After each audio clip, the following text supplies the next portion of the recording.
నమస్తే పాడి పంటలు కార్యక్రమానికి స్వాగతం.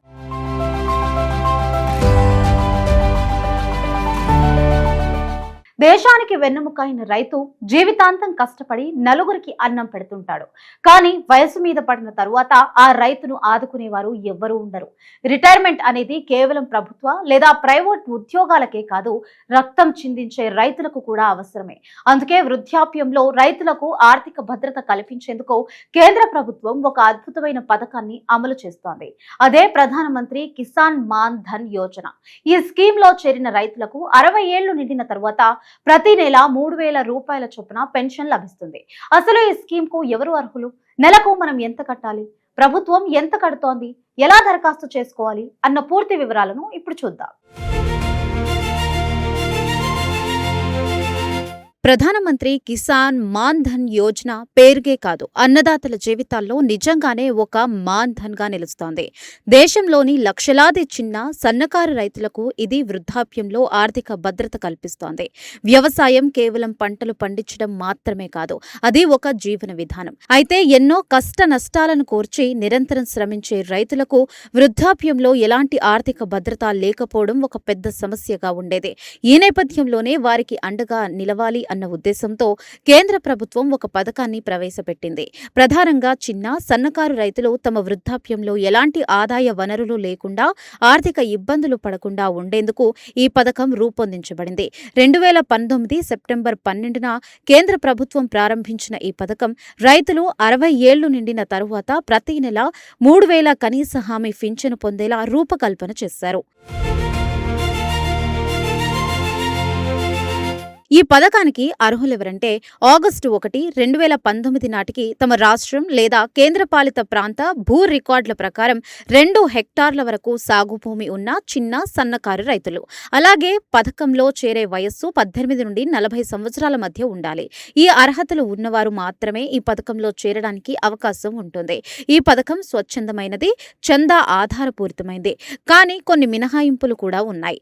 జాతీయ పింఛను పథకం, ఉద్యోగుల రాష్ట్ర బీమా పథకం, ఉద్యోగుల భవిష్య నిధి సంస్థ వంటి ఇతర సామాజిక భద్రతా పథకాల పరిధిలోకి వచ్చేవారు ఈ పథకానికి అనర్హులు.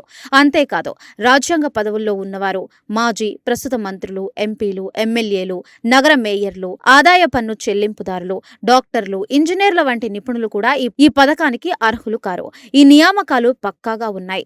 అధికార ఆదాయం ఉన్న పన్ను చెల్లింపుదారులు లేదా సంస్థాగత భూమిని కలిగి ఉన్నవారు ఈ పథకం నుండి మినహాయించబడ్డారు. తద్వారా ఈ ప్రయోజనం నిజంగా అవసరమైన చిన్న సన్నకారు రైతులకు చేరేలా చేస్తుంది. మరి ప్రీమియం వివరాలను చూస్తే 18 ఏళ్ల వయసులో పథకంలో చేరితే నెలకు కేవలం 55 రూపాయలు మాత్రమే ప్రీమియంగా చెల్లించాలి. 20 ఏళ్ల వారికి 61 రూపాయలు, 30 ఏళ్ల వారికి 105, 35 ఏళ్ల వారికి 150, 40 ఏళ్ల వారికి 200 చొప్పున ప్రీమియం ఉంటుంది. అంటే మీరు ఎంత తక్కువ వయసులో చేరితే ప్రీమియం అంత తక్కువగా ఉంటుందన్నమాట. కేంద్ర ప్రభుత్వం అందించే సమాన మొత్తంలో ప్రీమియం రైతుల పొదుపును సమర్థవంతంగా రెట్టింపు చేస్తుంది. ఇది దీర్ఘకాలంగా గణనీయమైన ప్రయోజనాన్ని అందిస్తుంది. ఒక రైతు 60 ఏళ్లు నిండక ముందే మరణిస్తే వారి జీవిత భాగస్వామి ఈ పథకాన్ని కొనసాగించుకోవచ్చు. ఒకవేళ రైతు 60 ఏళ్లు నుండి పింఛను పొందుతున్న తరువాత మరణిస్తే వారి జీవిత భాగస్వామికి 50% అంటే నెలకు 1,500 కుటుంబ పింఛనుగా జీవితాంతం అందుతుంది. ఇది కుటుంబానికి ఆర్థిక భద్రతను ఇస్తుంది. ఒకవేళ చందాదారుడు 10 సంవత్సరాల లోపు పథకం నుండి నిష్క్రమించినట్లయితే వారు పొదుపు బ్యాంకు వడ్డీ రేటుతో పాటు తమ వాటా ప్రీమియంను తిరిగి పొందుతారు. పథకంలో చేరడం కూడా చాలా సులువు. పీఎం కిసాన్ మాన్ ధన్ లబ్ధిదారులు దగ్గరలోని కామన్ సర్వీస్ సెంటర్కు వెళ్లి లేదా అధికారిక పోర్టల్ www.pmkmy.gov.in ద్వారా దరఖాస్తు చేసుకోవచ్చు. మొదట మీ ఆధార్ నంబర్ను ఎంటర్ చేయాలి. ఆ తర్వాత పీఎం కిసాన్ పథకానికి లింక్ అయిన బ్యాంక్ ఖాతా నుండి ప్రీమియం డబ్బులు చెల్లించాలి. ప్రతి నెల ప్రీమియం ఆటోమేటిక్గా మీ ఖాతా నుండి పథకానికి జమ అవుతుంది. నామినీ వివరాలను కూడా ఖచ్చితంగా నమోదు చేయాలి. దరఖాస్తును డౌన్లోడ్ చేసుకుని సంతకం చేసి పోర్టల్లో అప్లోడ్ చేయాలి. వెంటనే మీకు పీఎం కిసాన్ మాన్ ధన్ పింఛన్ కార్డు జనరేట్ అవుతుంది. ఈ కార్డును డౌన్లోడ్ చేసుకోవచ్చు. ప్రతి నెల బ్యాంకు ఖాతా నుంచి ప్రీమియం డబ్బులు పీఎంకేఎంవై పథకానికి ఆటోమేటిక్ గా జమ అవుతాయి. పీఎం కిసాన్ మాన్ ధన్ లబ్ధిదారులు కానట్టయితే PSCLలో మాన్యువల్ గా దరఖాస్తు చేసుకుని పింఛన్ కార్డు డౌన్లోడ్ చేసుకోవచ్చు. ప్రీమియం డబ్బులను నగదు రూపంలో చెల్లించాలి.